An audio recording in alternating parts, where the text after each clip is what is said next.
In this video, I wanted to do a little spindle turning project in the form of a turn along challenge. So I'm going to be making this little stylized Acorn finial that you might remember from the background of the introduction video that I did. And it's a lovely little turning project. It's got all the basic shapes that you'll see in spindle turning. There's some beads and coves, some planing cuts, some nice sort of OG curves, bit of sizing. So it's a really nice project to test your spindle turning and just see what kind of level you're at. And I'd really appreciate it if you'd have a go and join in and let me know in the comments, if there's an area that you're struggling with that perhaps I could do a video on in a bit more detail. But I'm going to describe what I'm doing as I'm doing it, and I hope that you'll enjoy watching it, and then maybe you could take your phone or your tablet out to your workshop and follow along again, kind of live, and do it as you're going in the workshop. Things that you'll need for this: I've got a design, and this design I originally drew out, and I originally did this challenge in the summer of 2020 during the lockdowns, and it was the first one I did on Instagram. So if you've been following me for a while on Instagram, you may have seen this before, but if you're new, welcome along, and I'd love you to have a go. This drawing is available to download for free from my website. I'll put a link in the description below, but it's on the downloads page and it's under Acorn Finial Challenge. It's free download. Just go there, download it, print it out, and you'll get this sheet. You can then cut out the drawing and you can stick it. You can see here I've stuck this just to an offcut of wood, but you could stick it to a bit of plywood or a bit of MDF, and you can see that we've got the drawing there with all of the measurements on that you're going to need to make this finial. You can see that it's half the design. There really is no need to do the whole draw the whole thing out, but drawing out half is ideal.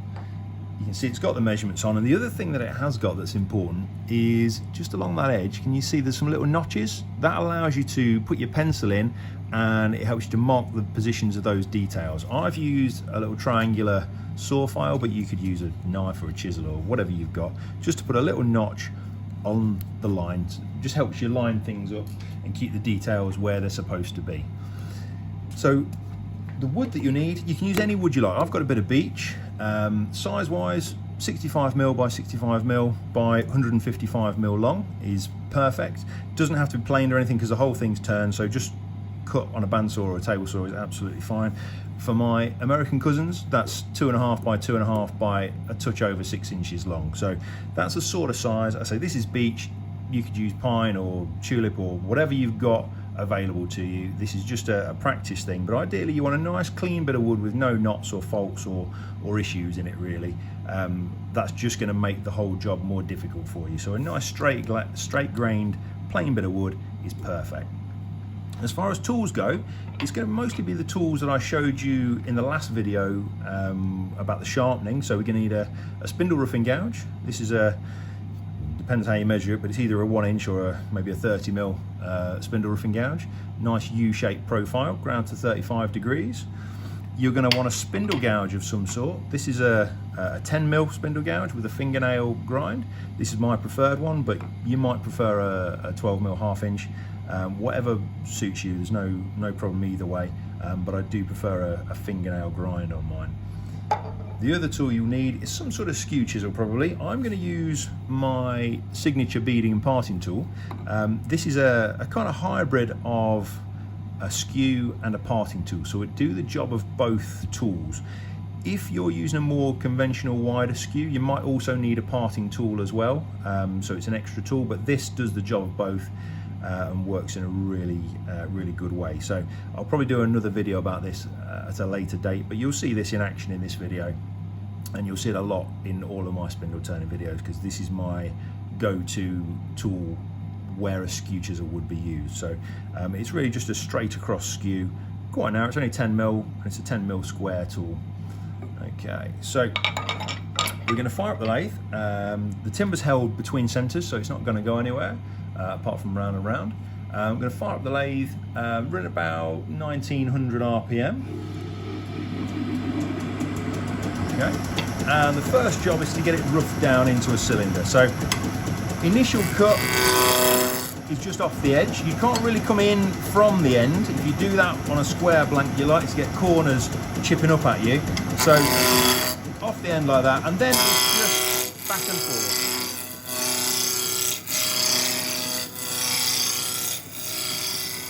And you can see the tool is tucked into my side, and the movement is coming from my body. I'm not moving my hands and arms as such. I'm moving my entire body to get this nice and parallel and turn into a cylinder.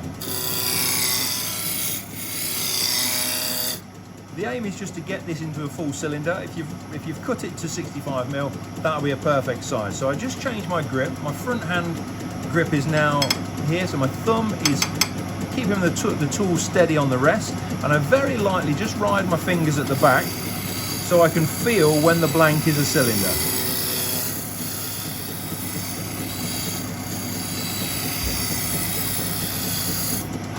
And that's perfect. Now it's up to you, but I'd probably move the tool rest in just a little bit at this point. It's always easier to manipulate tools when your tool rest is nice and close. So we'll bring in the storyboard and a pencil, and it's designed so that you line up the end here of this tenon, line it up with the end of the blank at the headstock end. So we're going to lay that on there, and then rest your pencil in each of those notches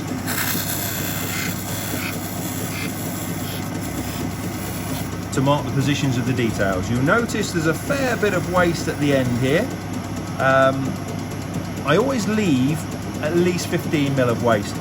Often, especially when you first start out, the temptation is to not waste any wood, so you'll leave a tiny little bit, and you'll find that actually the live center will penetrate much further into the wood than you'd really want it to, and you also don't have room to work. So putting a good bit of waste on the end actually is beneficial to the turning process, really. So the next part is what I call blocking out, and I'm going to use my beading and parting tool. You can use a normal parting tool if you want to. And I'm going to bring in a set of calipers. Now I like vernier calipers, but if you prefer, you could use a spring caliper type. Whichever one you want to use though, I would recommend that you just round over the tips of the caliper.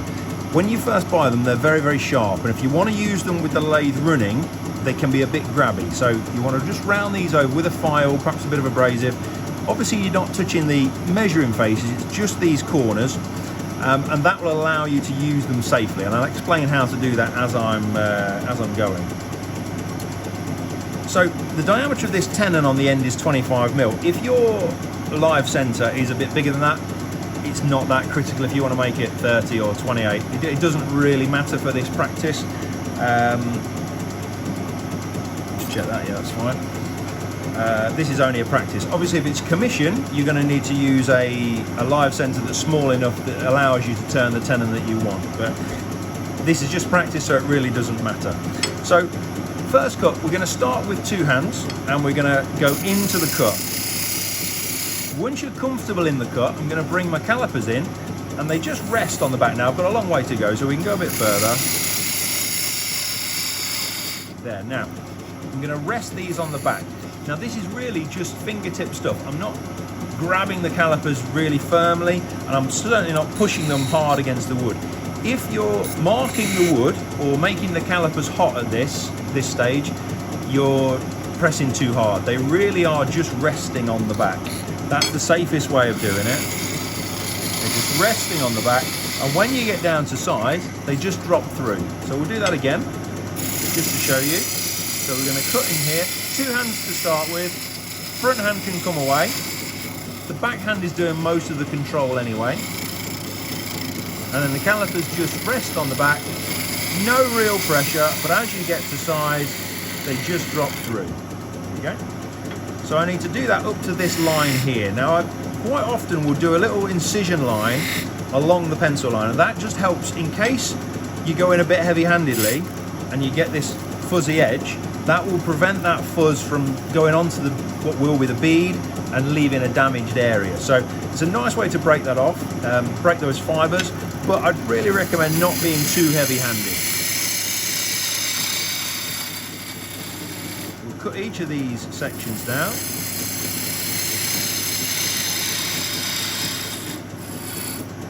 nice straight tenon. I'm just going to clean the end grain. So I'm going to turn the tool over so it's vertical. I'm going to use the very tip of the tool and I'm going to slice in. So I'm going to start with my handle low, pick up the cut on the tip there, and I'm going to slice forward. You can see there's a very slight gap between the top of the tool and the wood.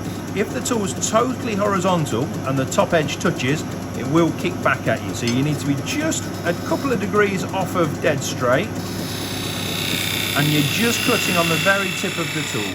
So that should leave a fairly clean surface down there. This is pretty much full. It says 63 on the template. We can leave that full, that's no problem. The next measurement is 52mm. That's the little fillet that's next to the bead. So we're going to do that. We'll cut in. Just the same procedure there. Next one is 37. So we're not going to size the bottom of the cove. We'll do that as we're turning. At this stage, all I'm doing is the sort of punctuation, as it were.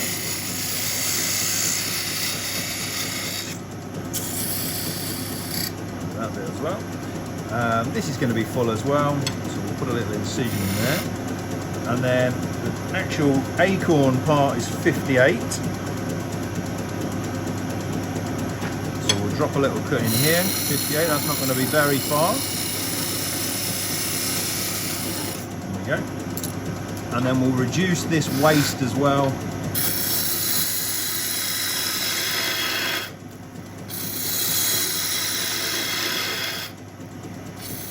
You see, as I'm pushing forward, I'm lifting the tool handle as well. That maintains a bevel rubbing cut, so I can get a really efficient cut and very efficient timber removal.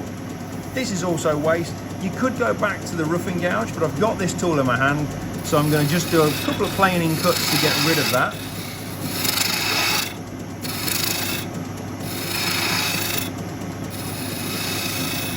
There we go. So this is what the finial will look like. So you can see hopefully where we're going. This here is going to be this bead. The two sizing cuts are these two little fillets, the little steps. We've not done anything with the cove yet. We'll do that probably last. There's a little kind of half bead here, which is this detail here, and then the actual nut part of the acorn is this section here, okay? You can also see that on the template, and everything should be lining up with the template as well at this stage.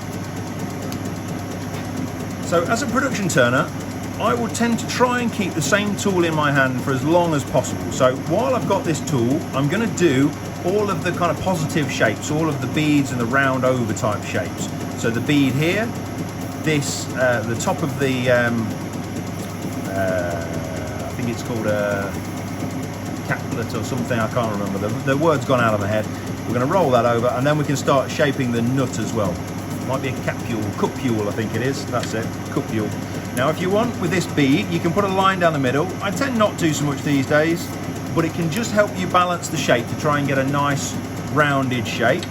And what I will tend to do is use the tip of the tool just to slice those corners off, like that. That gets you halfway to a bead straight away. And then I'm going to roll the bead, and I always use the very tip of the tool. There's no rush. This cut doesn't have to be fast, it doesn't have to be 100 miles an hour. Take your time. If you've got the tip of the tool engaged in the wood, you're going to have control. So you're there, we keep moving forwards, we're going to roll the tool, slight swing, slight lift, and there we go. And then the other way, tip of the tool, in and around. That's not too bad. I've done better. You can touch it up if you need to. If you want to, you can do that with a spindle gouge as well.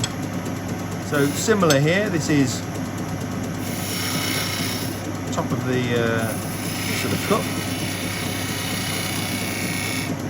Let's make that into a nice rounded shape. Good. And then the nut itself. Again, this is up to you whether you do this with a gouge or a skew. And what I'll do, I'll probably do half with the skew, and I'll perhaps swap over and show you the other as well.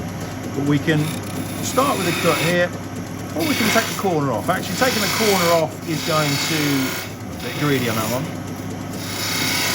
There we go. Taking the corner off just reduces the bulk of the wood. and then we can start developing the shape of the nut. And you can see all the way around, the tip of the tool is engaged. There, you know the tip of the tool is engaged because we've got this feathered edge. If you've got this feathered edge, that's a real good tell that the tip of the tool is doing the cutting.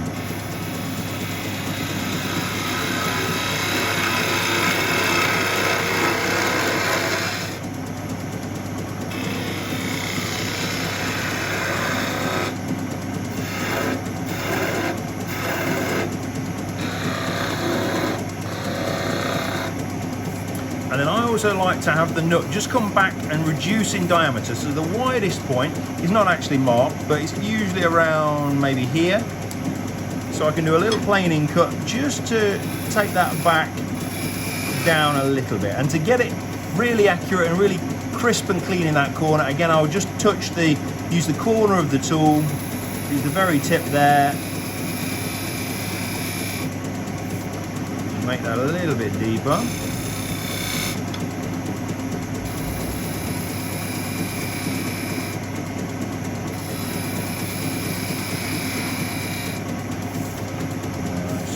Bit of a hump there, so we can go around once more.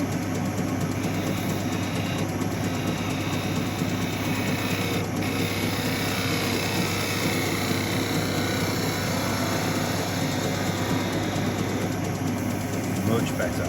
So we've done all the round shapes, so now I'm going to switch to my spindle gouge and we'll deal with the stylized kind of cupule here, which is a kind of S shape. So we're going to start by creating a bit of a cove, so a hollow just here. And again, you'll notice that all the time as I'm turning, the tool stays in my side and it's my body that's doing the moving. Get rid of that as well, we don't need that.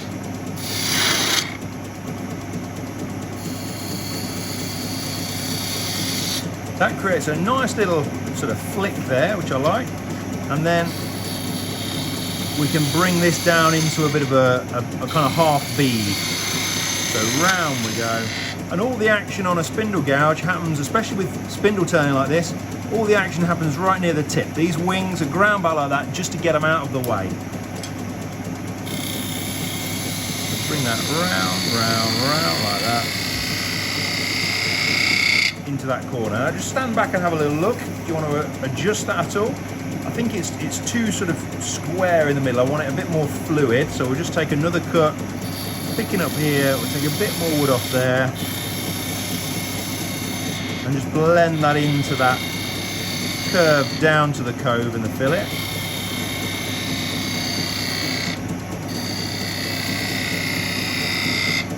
Yeah, that's nice. And then it's the cove itself, so we're going to come in here. Again, the tool is in my side, but the handle needs to come over this way, so I can get in. The bevel needs to be in line with where I'm going to do the cut. So if I want a nice straight-sided cove, I've got to get the bevel pretty well in line. And to do that, and the handle needs to come across, but there's no good it coming across in front of me because I'll get in my own way. So the tool stays in my side, I bring myself around, and I'm going to come in.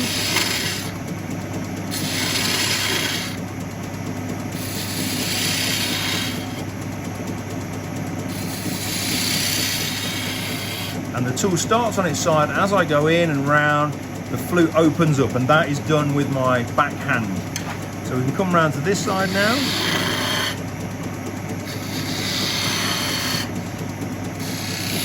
And although the cove is down as 29mm on the drawing, I don't tend to measure coves that much. I find coves are a shape that, once they look right, they generally are.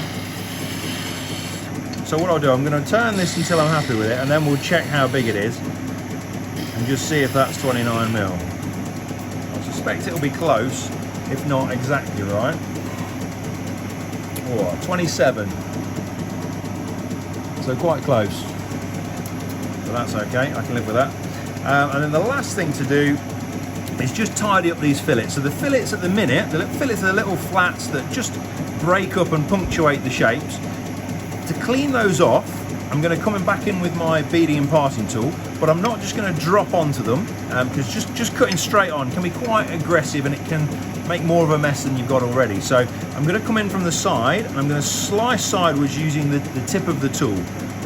This one in particular, you can see as I've cut around the cupule, I've actually cut into the fillet a little bit, so we need to get rid of that and make them nice and crisp and clean. So we're going to just come in with the tip of the tool. We can see as I cut sideways, leaves a lovely clean surface. Very light cut. Make sure I'm happy with that. I'm going to just reduce the waste a little bit more.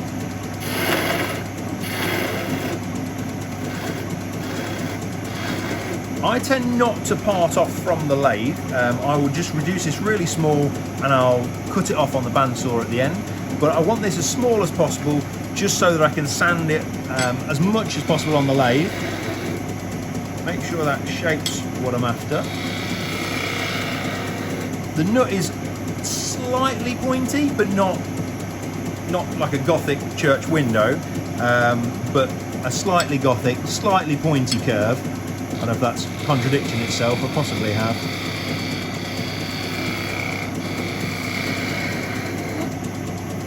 And I'm pretty happy with that. You can stop the lathe and just check it, make sure you are happy. Make sure you got no real major issues. That's looking good, so we'll give that a sand. And I'm just going to sand it with 180. Now, eagle-eyed viewers will notice I'm actually sanding with the tool rest in place. This is a slightly more advanced production turner's technique, and if you're not happy with it, just don't do it, simple as that. But if you watch any of the production turners work doing spindle turning, you will see that they all leave the tool rest in place. But you'll notice that I'm sanding at the back. This bottom hand, my bottom hand here, is actually resting against the banjo and the underside of the tool rest. It's nice and stable, and I'm working at the back of the work here.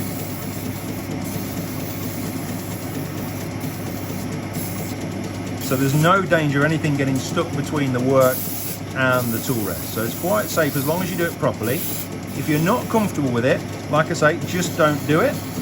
But it is a technique that's out there. It's a technique that's used every day by production turners. So it's quite safe, like I said, as long as you do it properly. You want a nice flexible abrasive that you can roll up and fold up and get into all of the different shapes that you've turned. The idea is, ideally, that you'll have turned the shapes well, and so all you're doing is smoothing the timber. Ideally, you're not trying to reshape the wood, but anyone who tells you that they've never, tweaked the shape of a bead with their sandpaper is just outright lying to you, because we've all done it. There we go, that's looking pretty good. So that's just a bit of 180, and then I always finish with a red abrasive pad. These are technically about 600 grit, but I wouldn't claim that I've sanded to 600 grit, but it just leaves a nice, smooth, kind of burnished surface on the wood, and that leaves it ready to finish the top, and that is your Acorn finial done. So I do hope you'll join in and have a go at turning your own. Like I say, you can download the drawing from the website, totally free of charge, nice and easy to do, and I'd love to see what you do with your Acorn finials. I'll see you next time. Thanks for following along.